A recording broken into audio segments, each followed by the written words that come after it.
Ако гледате новините последните 3 години и ако слушате всичките анализатори последните 3 години, България щеше да умре от студ през зимата, щяхме да замръзнем, нещата въобще не вървят добре, изключително зле са, ние нищо не знаем какво правим в икономически и във всякакъв друг план и всъщност трябва да се върнем към добрите времена на ГЕРБ. Хайде да погледнем колко добри са добрите времена на ГЕРБ.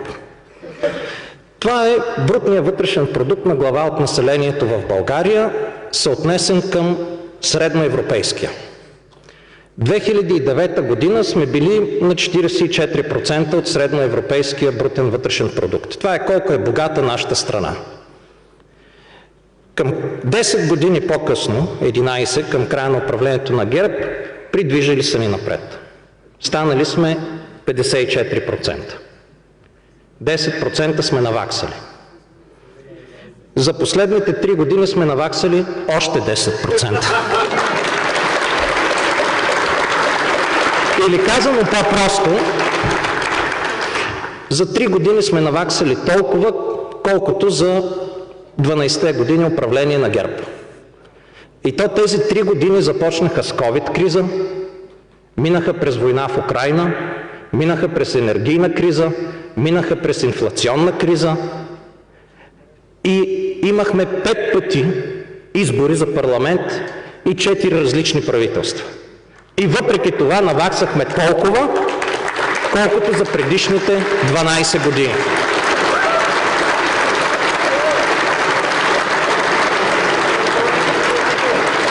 Прави са колегите от ГЕРБ, аматьори сме, може би трябваше 2 пъти повече да наваксаме. И може би щяхме да го направим, ако всичко това не ни се беше случило и, както каза Христо, не бяха били постоянно пети, за да спират работата, която вършим. Това е колко е богата държавата. Хайде сега да видим какво се е случило с хората.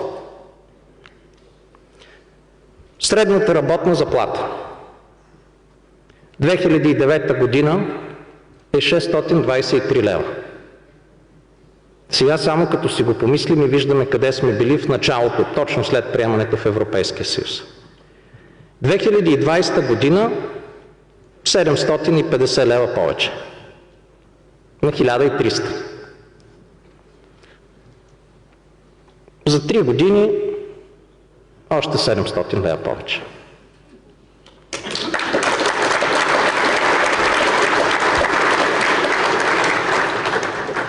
Какво се е случило с другите доходи? На пенсионерите. 2 милиона човека. 1/3 от държавата. 2009 година средната пенсия е 288 лева. 2020 година се е качила с малко по-малко от 100 лева. До 382. За 10 години даже няма по 10 лева средно увеличение на пенсиите на година. 2023 година се е удвоила. С над 400 лева се е качила. За 3 години.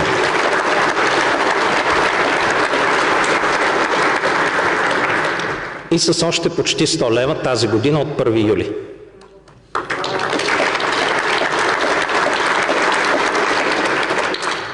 Това не са подаяния. Това позволява на 2 милиона българи да могат да живеят що годе нормално. Не богато, но да не трябва да избират между хляба и лекарствата. И ако искаме да сме европейци, трябва да се грижим за нашите родители.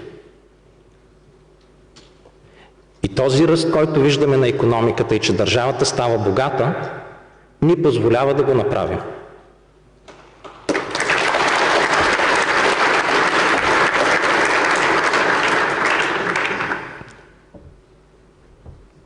Още по-страшно е за най-бедните.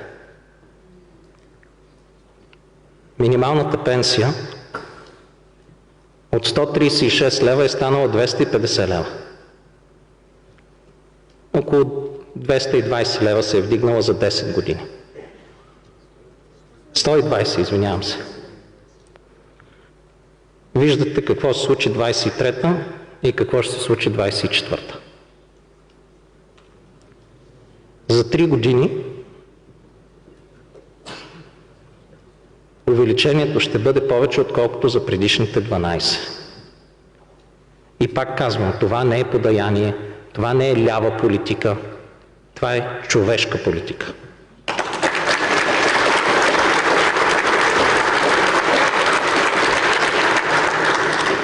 Всъщност, къде са ни различията в икономическата философия с ГЕРБ? Те са тук.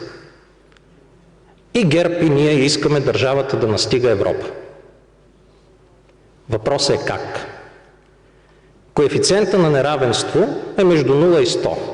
0 е ако всички сме абсолютно равни и получаваме еднакви доходи, 100 е ако един човек получава всички доходи в държавата, а всички други получават 0. За 10 години коефициентът на неравенство скочи от 34 на 40. Средният в Европа е 30. 40 е коефициента Латинска Америка. Икономическият модел, който ГЕРБ развиваха, е модела на Латинска Америка.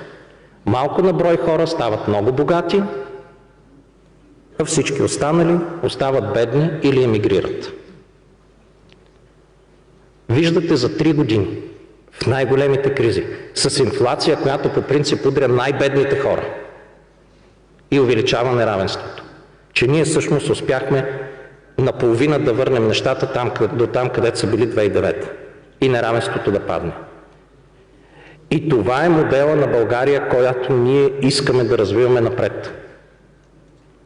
Модела на България е всички да могат да участват и да берат плодовете на своя труд, а не парите да отиват в малко на брой. Как бяха назначени предприемачи.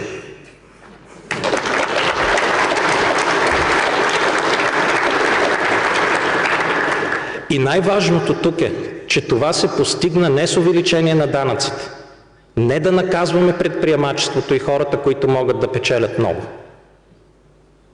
а като насочихме обществения ресурс към хората, които са в най-тежко положение. И им помогнахме да имат един що-годе приличен живот. Това е пътя, ако искаме България да стане европейска държава. Ако искаме България да стане латиноамериканска държава, изборът е ясен. Гласувайте за ГЕРБ и им дайте властта.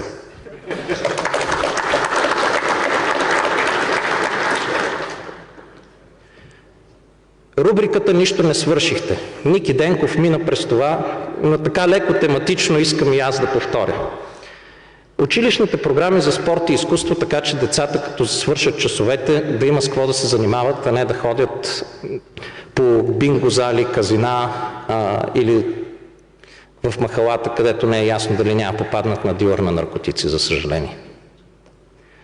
Безплатните детски градини и яслите. Безплатните учебници до 12-ти клас. Данъчните облекчения за работещи родители.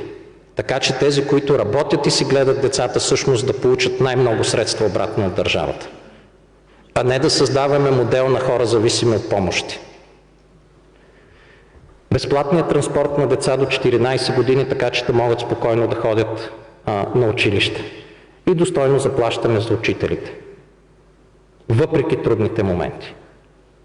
Това е една инвестиция в това образованието да бъде достъпно за всички. Следващата задача е по-трудната. Следващата задача е образованието да стане качествено за всички.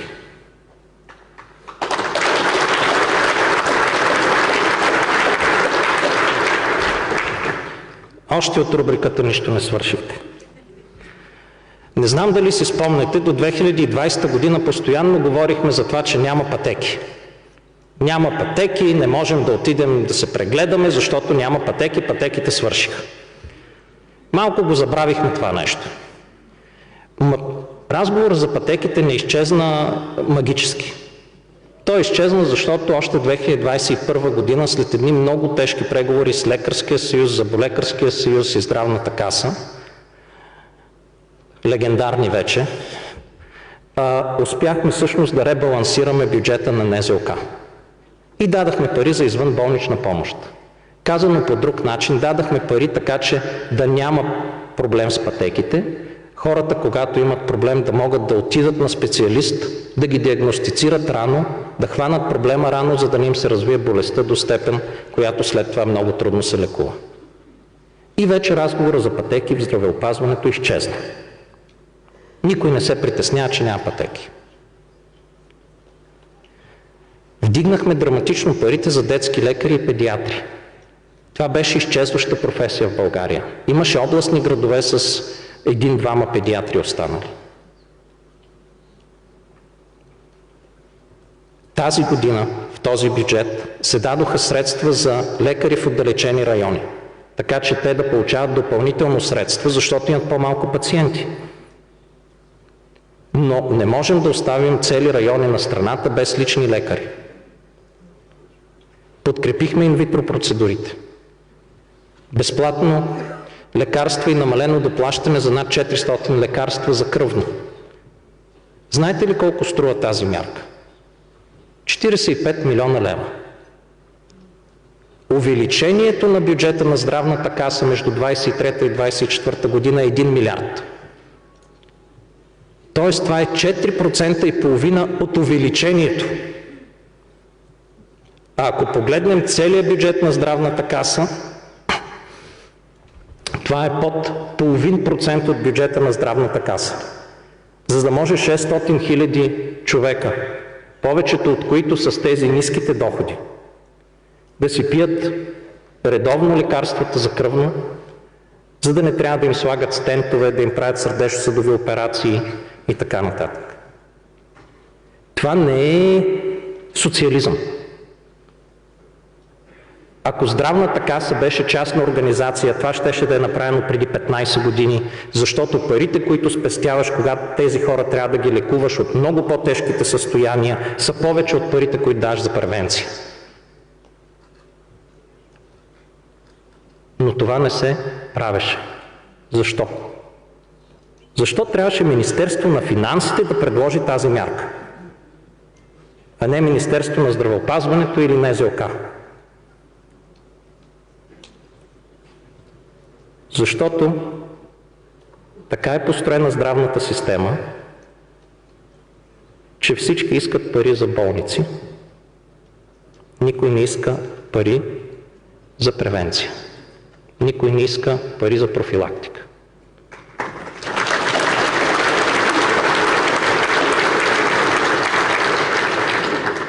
И съпротивата, която срещнахме за нещо толкова логично, което освен, че помага на хората да са по-здрави, спестява пари на касата,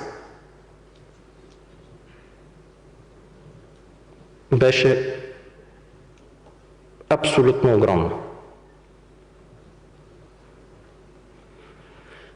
Другата мярка – да имаме медицински сестри и лекари в болниците. 2 години водим битки, за да се въведе минимално заплащане за медицинските сестри и лекарите в нашите болници. Така че те да искат да останат да работят в България, а не да ходят в чужбина. И знаете ли кой е против това? Шефовете на държавни и общински болници. Те атакуваха тази мярка в съда и я отмениха първия път. След това трябваше да направим промяна в закона, която успяхме да направим, за да може сега тази мярка най-накрая да е факт. Кажете ми вие като ръководител на болница, защо не искате да плащате на собствените си работници, на медицинските сестри и лекарите, които лекуват хората във вашата болница? Мога да ви кажа. Защото има ръководители на болници, които получават заплати от по 50, 60, 100 хиляди лева на месец на държавни болници. И вместо тези пари да отиват при лекарите и медицинските сестри, те отиват при шефа. Въпреки това успяхме. Свършихме го.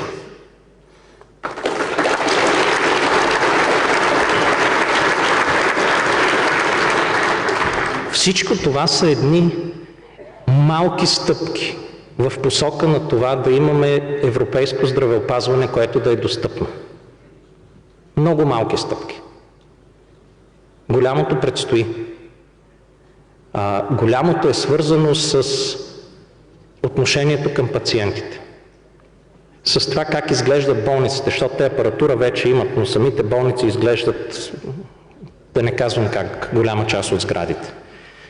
С отношението вътре в колективите. С спирането на мисленето за това по коя пътека да вземем най-много пари и тръгването в посока как може българите да са здрави. Защото това е целта на здравеопазването. И една немалка част от нашите млади лекари отиват в чужбина, защото като видят какво се случва в част от нашите болници, там не се мисли за това пациентите да са здрави, а се мисли за това как да получим най-много пари по най-много пътеки, което отвращава хората от самата професия. Така че сме далече от нормалното европейско здравеопазване, но някакви първи стъпки в тази посока са направени, въпреки съпротивата. Представете си колко много може да бъде направено, ако имаше истински политически консенсус да променим нашата болнична система и да променим мисленето в нея. И ето тук е момента да призовем нашите опоненти, некоалиционни партньори, каквото искате го наречете от ГЕРБ. Ако искаме европейско здравеопазване, дайте да седнем и да го направим. С истински идеи. Без да мислим за това, коя болница или коя компания или кой точно от болницата какво ще получи. А да мислим за основното нещо, заради което тази система съществува, здравето на хората. Прословутите мостове на Дунав. Третия вече е договорен. Тук са колегите от Румъния, доколкото виждам, посланичката е тук, и подаден за финансиране от Европейската комисия. Това е втория мост на Русе.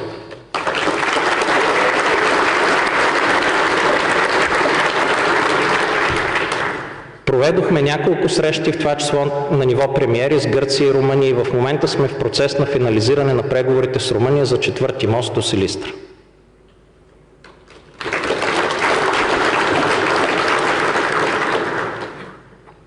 Има още какво да се желае, докато стигнем до обещаните 5. Един ни липсва. Но има и още малко време. Първата магистрална отсечка в северозападна България вече е факт. Да, малка е. Колко? 10 на 15 км. Доколкото знам, очакваме още около 30 до края на годината, но започваме да свързваме северозападна България с останалата част на страната, което ги отваря и за инвестиции, и за нормално придвижване. Северозападна България започва да става част от България и част от Европа. Отново. След много дълги и много тежки разговори с Европейската комисия, най-накрая имаме разрешение за последния участък от магистрала Струма и той започва да се строи. Участъка през дефилето на Кресна.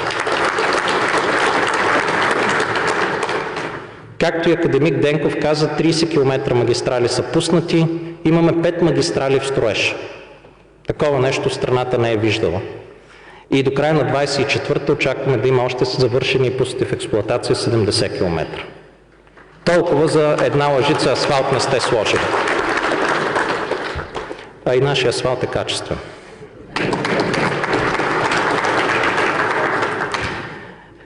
Общинската инвестиционна програма, за която говорихме, за първи път българските общини получиха достъп до финансиране за техните проекти,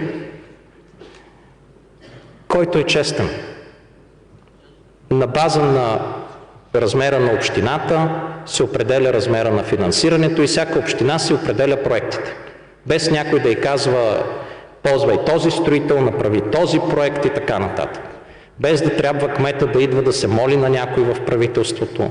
По право, с закона за бюджета, всяка една община има равен шанс да подобри качеството на живот на гражданите в общината.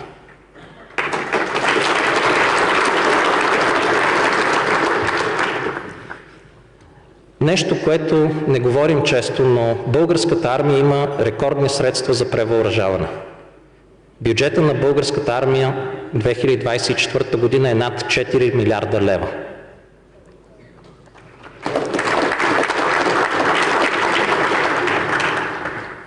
Тук е министър Тагарев, той може да ви каже, че може би от края на комунизма българската армия такива средства не е виждала. Имаме рекордни средства за култура, изяли сме дъто, както виждате, не е нарочно. Тук бих казал, че силно се надявам тези средства да доведат и до рекордно качество и количество на културата в България, въпреки че малко се съмнявам, но все пак средствата са там. И рекордни инвестиции в ЖП транспорта, за които говорихме. Малко и за енергетиката. Имаме завършен интерконектор с Гърция, който 10 години се строеше от ГЕРБ, най-накрая го направихме. Имаме разширение на газохранилището в Чирен, което се прави в момента. Пак след 10 години закъснение. Нов газов коридор север-юг, който се гради от Гърция през България към Румъния. Удвоен електропреносен капацитет с Гърция и Румъния, което позволява, когато има излишък в гръцката система, той да идва в България и да ползваме по-евтин ток и обратното, когато има в България излишък, той да отива в Гърция. Това е изключително полезно, тъй като гърците потребяват най-много ток през лятото, през деня, по очевидни причини, имат климатици и им е топло, а България потребява най-много ток през зимата, през нощта. Така че всъщност двете системи в синхрон работят много добре. И това го виждаме. Имаме нулеви цени на електроенергията, имаме най-ниските цени тази година, може би последните няколко години на електроенергията. И последното, за което още даже сме нямали време да се похвалим, имаме договорен с Румъния ВЕЦ на Дунав и подадено към Европейската комисия заявление за одобрение на проекта. И очакваме следващия месец да получим одобрението. Всички тези неща, които преди 3 години изглеждаха като научна фантастика, днес са факт. Въпрос на време е тези проекти да бъдат завършени. Още нещо искам да ви покажа. Едното е за рекордните инвестиции. Както и академик Денков каза, над 30% са увеличени инвестициите в България и то в период на политическа криза. И всичко това успяхме да го постигнем с дефицит под 3% и от тези 3 години с реално управление горе-долу на половината от тях. Другата половина бяха служебни правителства, които нека да кажем, че в най-добрия случай не пречеха на процесите.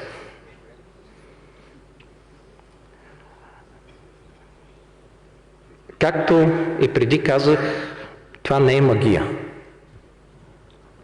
Това е да освободим бизнеса да може да работи, да създадем честни правила еднакви за всички, така че да може да си събираме данъците и митата. И след това да работим и с синдикати, и с работодателски организации, и с всички други политически партии, между другото, тъй като по различни от тези аспекти имаме различни съюзници в парламента, за да постигнем този баланс, който позволява на България в ускорени темпове да се движи към Европа. Към една държава с по-малко неравенства, по-високи доходи и по-добро образование, здравеопазване и инфраструктура. Има още много път да се извърви. И изборите, които ни чакат юни месец, всъщност са изключително важни за всички български граждани. В обществото има в момента горе-долу 2 групи почти еднакви, в рамките на статистическата грешка. Едната група са избирателите на ГЕРБ. Другата група са нашите избиратели. Тези 2 групи са под половината от гласуващите български граждани. И тук всъщност въпросът е към всички други. По кой модел искате да се развива България? латиноамериканския с малко богати, които да завземат голямата част от плодовете на развитието на страната, а всички други да стоят с ниски доходи или в емиграция, или по европейския модел, където доходите на всички растат, където неравенствата намаляват, без да се създават пречки към предприемчивите хора и без да им се дигат данъците. Това е истинския избор, който стои пред нас като българи. Кой от двата модела искаме? Европейския или латиноамериканския? Ако искате европейския модел, Продължаваме промяната трябва да води тази политика. Защото виждате колко яростни са атаките от страна на ГЕРБ точно срещу философията на тази политика.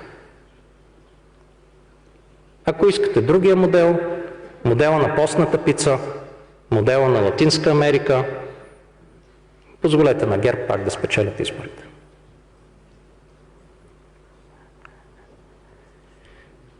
Това е една сравнително по-неизвестна статистика, но много важна. Това е реалното индивидуално потребление, т.е. колко един български гражданин може да си купи спрямо средноевропейски. Към 2009 сме можели да си купим малко под половината от това, което един среден европеец може да си купи. Като стоки, услуги и така нататък. 2020 сме почти 60%, 57%. 2023 вече сме над 2/3 от това, което може един среден европеец да си купи. Тоест наваксването тук за 3 години е толкова, колкото за предишните 10. Горе-долу и темпа на забогатяване на страната. И сега ще ви призная нещо. Всъщност тези 68 не са 68, малко съм ги закърбил нагоре. Те са реално 67,9.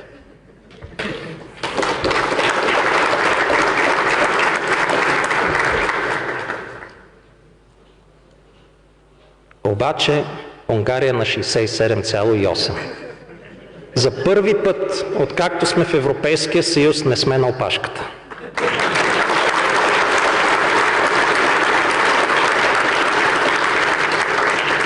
Това са данните от Евростат 2023 година, пресни преди една седмица.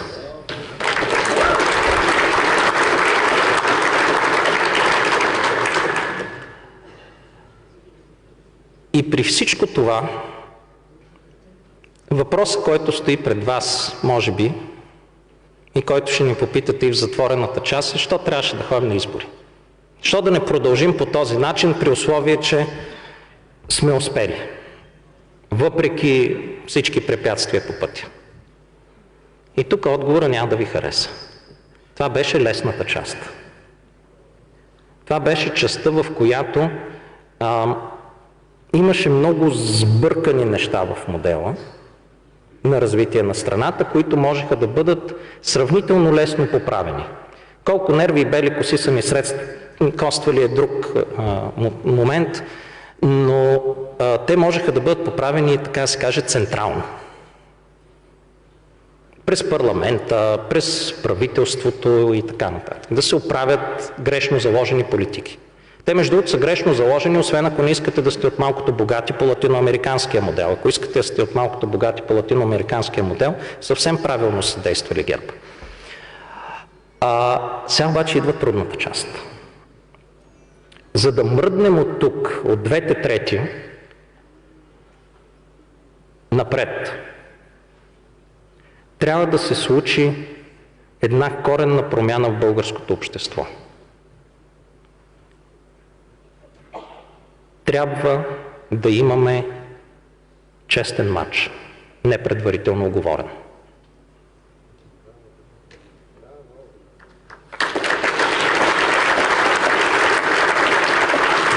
Трябва, когато се обяви конкурс, независимо за какво, дали за учител, дали за директор, дали за шеф на болница, дали за шеф на отделение, не трябва този конкурс да е предварително уговорен и да се знае кой ще го спечели. Трябва да е честно състезание. Честно. Без да е ясно кой ще спечели. Това се отнася до обществените поръчки, това се отнася до конкурсите за назначаване на хора, това се отнася до конкурсите за попълване на регулаторите, които регулират всички тези системи. Това се отнася до съдебната система. Една от причините постоянно да има плюене един срещу друг е, че няма съд, който да каже кой е крив, кой е прав, на който хората да вярват. И следващите 10% наваксване ще са свързани с това ние да можем да направим държавата да има честни конкурси, да няма уговорени мачове, да няма предварително уговорени дуспи и кой ще спечели. Това ГЕРБ и ДПС не могат и не искат да допуснат. И за това отиваме на избори. За да решим дали искаме европейско развитие и честни конкурси, не предварително уговорени мачове. Ако искаме европейско развитие и честни конкурси, изборът е ясен. Продължаваме Промяната, Демократична България.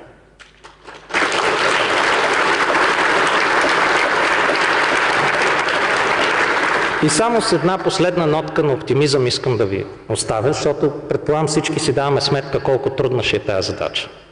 Всеки един от вас по места знае, че ако има неуговорен конкурс без предварително да е ясно кой ще го спечели, това е по-скоро изключение и пълно чудо.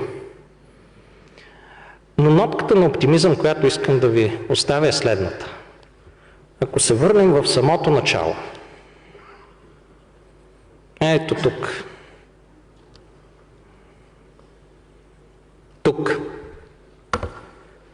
Тук сме на 64%.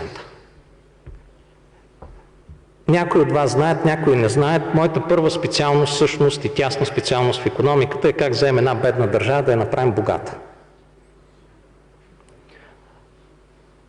Всички държави, които са стигнали 70%, Ирландия, Естония, Литва, Латвия, Полша, Чехия, Словения, Словакия, всички тези държави в момента, в който стигнат 70%.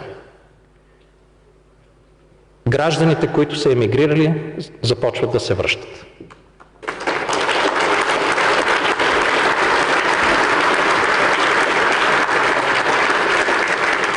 Започват да се връщат не защото правителство много ги кани, а защото им е по-добре вкъщи. Всъщност получават по-добра заплата спрямо това, което е навън, като се сложат всички други фактори. Живеят си у дома, родителите са около тях и приятелите. За 3 години наваксахме 10%. Остават ни още 6%. Обаче, както казах, за да наваксаме тези 6 и за да започнат хората наистина да си мислят да се връщат в България, трябва да имаме честни правила и справедливост в страната.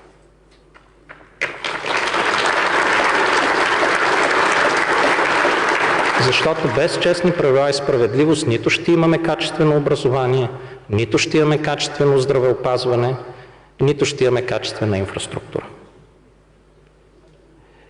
И ако успеем на тези избори да се преборим за честните правила и справедливостта, много бързо от 64 ще стигнем до 70 и ще започнем да си решаваме и демографските проблеми, и проблемите с работната ръка, и всичко останало по най-хубавия начин, не като внасяме работна ръка от трети страни, а като българи, които са били изгонени, принудени да напуснат страната, видят шанс и дадат втори шанс на България.